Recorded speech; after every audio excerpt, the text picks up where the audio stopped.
tal? Buenas tardes. Este es el resumen semanal de noticias del Proyecto Económico. A continuación, una síntesis de lo sucedido en los principales mercados del mundo. En América Latina, los resultados para la semana que finaliza fueron en su gran mayoría positivos.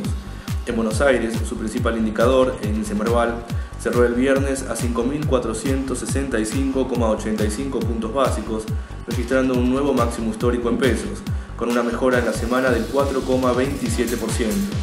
En el resto de los mercados, los resultados fueron: en San Pablo, la mejora fue del 4,27%. En Santiago de Chile, la variación fue positiva en la semana del 0,32%.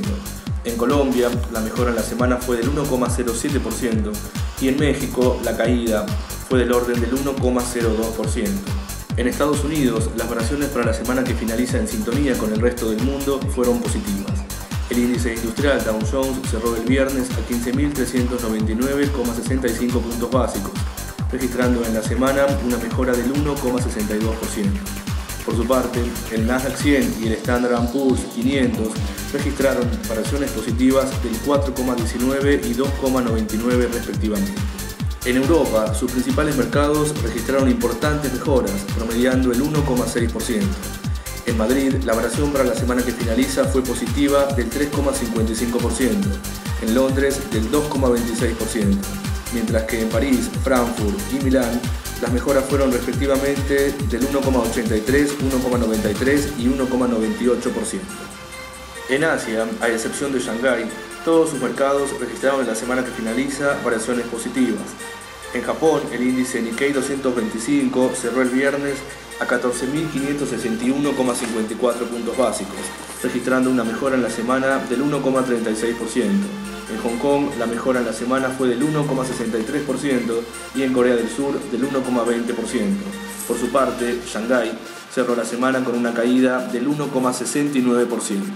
En el ámbito local, las mayores alzas registradas en la Bolsa de Comercio de Buenos Aires durante la semana que finaliza fueron: la exportadora de gas del norte, con una variación positiva en la semana del 18,52%. Acciones de Banco Santander Río preferidas, mejorando en la semana 18,49%. Grupo IRSA, variación positiva del 14,21%. San Miguel, mejorando en la semana 13,22%. Y Banco Macro, con una variación positiva del 12,60%. Por su parte, las mayores caídas en la semana que finaliza se registraron en Central Costanera, cayendo en la semana un 9,85%. Gas Natural Ban, variación negativa del 7,14%. Grupo Clarín, cayendo en la semana 6%. Autopistas del Sol, con una variación negativa del 5,38%. Y Petrolera del Cono Sur, cayendo en la semana un 4,76%. En el segmento de títulos públicos, las mayores alzas registradas en la Bolsa de Comercio de Buenos Aires durante la semana que finaliza fueron: los bonos discount en dólares bajo ley de Nueva York con vencimiento en el año 2033, con una mejora en la semana del 7,42%. Los títulos vinculados al PBI denominados en dólares, mejorando en la semana un 6,32%. Los bonos discount en dólares bajo ley argentina con vencimiento en el año 2033, mejorando en la semana un 6,12%. Los títulos discount en dólares bajo ley argentina, mejorando un 6,12%. Y los títulos par en dólares bajo ley de Nueva York con vencimiento en el año 2038, registrando en la semana una variación positiva del 6,05%. En cuanto a las caídas más pronunciadas en la semana que finaliza, las mismas fueron registradas en los títulos par denominados en dólares, cayendo en la semana un 4,62%. Los bonos a la par en moneda nacional bajo ley argentina, ajustables por ser, registrando en la semana un 3,99% de caída. Los bonos de consolidación en moneda nacional cuarta serie con vencimiento en el año 2016, cayendo en la semana un 1,08%. Los bonos del gobierno nacional en pesos al 2% con vencimiento en el año 2014, registrando en la semana un 0,93%. Y los títulos de deuda de la provincia de Entre Ríos serie 1 con vencimiento en el año 2013, registrando en la semana una caída del 0,79%. En cuanto a los títulos públicos más negociados en la semana que finaliza en la Bolsa de Comercio de Buenos Aires, los mismos fueron: Los bonos del gobierno nacional en dólares al 7% con vencimiento en el año 2015, los RO15 con un volumen negociado en la semana cercano a los 576,2 millones de pesos. El Bonar 10 al 7% con vencimiento en el 2017 con un volumen de negociación cercano a los 268,2 millones de pesos. Los bonos globales en dólares al 8,75% con vencimiento en el 2017. Los títulos discount en pesos bajo ley argentina con vencimiento en diciembre del 2033, ajustados por SER.